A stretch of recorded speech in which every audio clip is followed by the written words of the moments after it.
ಆಪ್ಗೆ 8 ಶಾಸಕರು ರಾಜೀನಾಮೆ ಕೊಟ್ಬಿಟ್ಟಿದ್ದಾರೆ. ಶಾಕಿಂಗ್ ಸುದ್ದಿ ಹೊರಬೀಳ್ತಾ ಇದೆ. ಇದು ಆಪ್ಗೆ ಕೂಡ ದೊಡ್ಡ ಶಾಕ್ ಆಗಿದೆ. ದಿಲ್ಲಿ ಎಲೆಕ್ಷನ್ಗೆ 5 ದಿನ ಇರುವಾಗ ಗುಡ್ ಬೈ ಹೇಳಿಬಿಟ್ಟಿದ್ದಾರೆ. ಕೇಜ್ರಿ ಮೇಲೆ ವಿಶ್ವಾಸ ಇಲ್ಲ ಅಂತ ಶಾಸಕರ ಅಭಿಪ್ರಾಯಪಟ್ಟು ಅವರು ಪಕ್ಷವನ್ನು ತೊರೆದಿದ್ದಾರೆ ಅನ್ನೋದು ಗೊತ್ತಾಗ್ತಾಗಿದೆ. ದೆಹಲಿ ವಿಧಾನಸಭೆ ಚುನಾವಣೆಗೆ ಕೇವಲ 5 ದಿನ ಬಾಕಿ ಇದೆ. ಈ ಹೊತ್ತಿನಲ್ಲೇ ಆಡಳಿತಾರೂಢ ಆಮ್ ಆದ್ಮಿ ಪಕ್ಷಕ್ಕೆ ಭಾರಿ ಹಿನ್ನಡೆಯಾಗಿದೆ. ಆಪ್ ನಾಯಕ ಅರವಿಂದ್ ಕೇಜ್ರಿವಾಲ್ ನಾಯಕತ್ವದ ಮೇಲೆ ವಿಶ್ವಾಸ ಇಲ್ಲ ಅಂತ ಹೇಳಿ 8 ಶಾಸಕರು ಪಕ್ಷ ಮತ್ತು ಶಾಸಕ ಸ್ಥಾನಕ್ಕೆ ರಾಜೀನಾಮೆಯನ್ನು ಸಲ್ಲಿಸಿಬಿಟ್ಟಿದ್ದಾರೆ. ಇದು ದೆಹಲಿಯ ಆಪ್ಗೆ ಎದುರಾಗಿರುವಂಥ ಅತಿ ದೊಡ್ಡ ಶಾಕ್ ಮತ್ತು ಸಂಕಷ್ಟದ ಪರಿಸ್ಥಿತಿ. ಯಾಕಂದರೆ ಇನ್ನೇನು 5 ದಿನ ಇರೋದು ಎಲೆಕ್ಷನ್ನಿಗೆ. ಈ ಸಂದರ್ಭದಲ್ಲಿ ಹಿಂಗಾಗ್ಬಿಟ್ರೆ ಹೇಗೆ ಅನ್ನೋದು ಪ್ರಶ್ನೆ.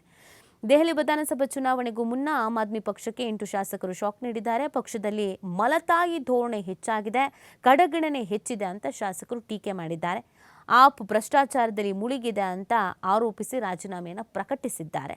ಕೇಜ್ರಿವಾಲ್ ನಾಯಕತ್ವದಲ್ಲಿ ವಿಶ್ವಾಸ ಇಲ್ಲ ಅಂತ ಪಕ್ಷಕ್ಕೆ ಪತ್ರವನ್ನು ಸಲ್ಲಿಕೆ ಮಾಡಿದ್ದಾರೆ.